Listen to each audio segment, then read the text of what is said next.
In Newport, Oregon, during the month of October, an environmental research vessel called the Bold Horizon prepared to embark on a month-long journey as part of a scientific mission called S-Mode. So S-Mode is one of the NASA Earth Venture Series experiments. So it's a big multi-institutional experiments. We're mostly looking at the upper ocean velocities, how the upper meters of the ocean move. So we're learning that these small-scale currents are more and more important for our understanding of ventilation, or how the upper ocean is interacting with the atmosphere.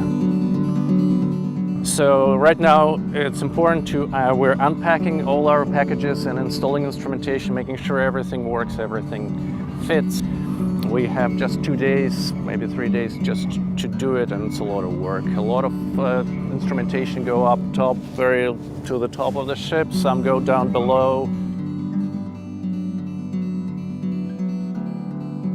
So we care about the vertical movement of things like heat and carbon in the ocean because it's really important for climate change.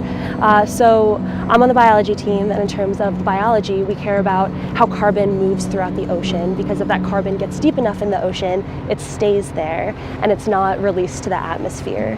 And that's really important for what's called the greenhouse effect. If you have more carbon dioxide in the atmosphere, you have more heating.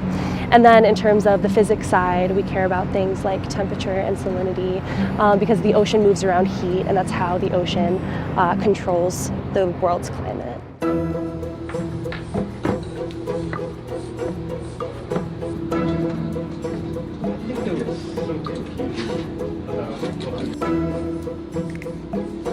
This is an imaging flow cytobot. We're going to use it to look at phytoplankton community composition at the sea surface. We'll sample from the ship's seawater intake over there.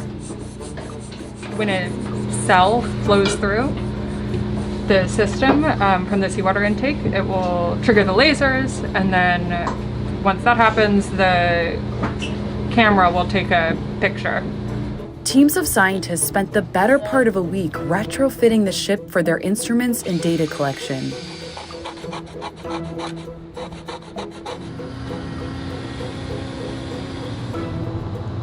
Just testing these floats. These floats will be deployed in this S-Mode mission to measure the vertical velocity.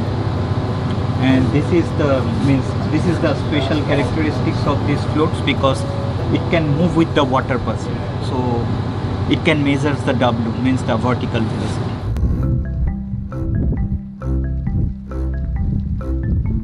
So we have like these two primary disciplines that are going to be on one boat together, and that's going to be the biology folks that are trying to understand how the biology of the ocean is interacting with the physics. So then we also have a lot of physical oceanographers on a boat, and it's kind of bringing us together that we can piece together this larger story of sub-mesoscale features, what's happening on these smaller scales that are not currently captured by existing models and measurements. In addition to the scientific fields on board, the Bold Horizon isn't the only component of the mission. Excitement of this project is that a lot of this is cutting edge.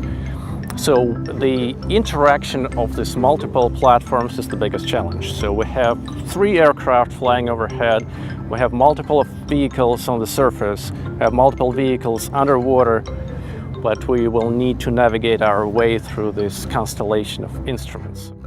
The other thing is that we are chasing these really fast ocean features. They change really fast in a matter of hours.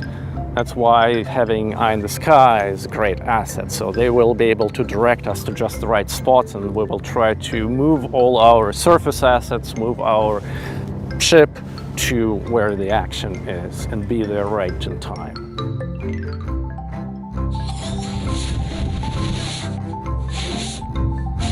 So we were launching radiosondes to measure atmospheric weather in the atmosphere, so temperature, pressure, humidity, and winds.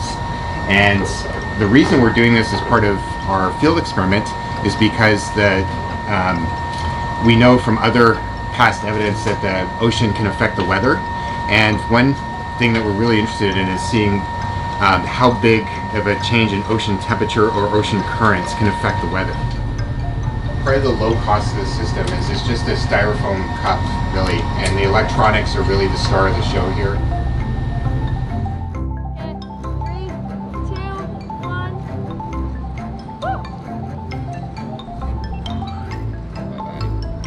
Most exciting thing about this line of work is that you never know what to expect. So this sense of discovery that I think drives most people that go out to sea. We know there will be new exciting features waiting for us there. We don't know what they are, we don't know where they are. We'll be chasing them. We know we will find something that will motivate us and really got us excited to keep us, working through the nights to actually understand what it is happening, how the ocean works.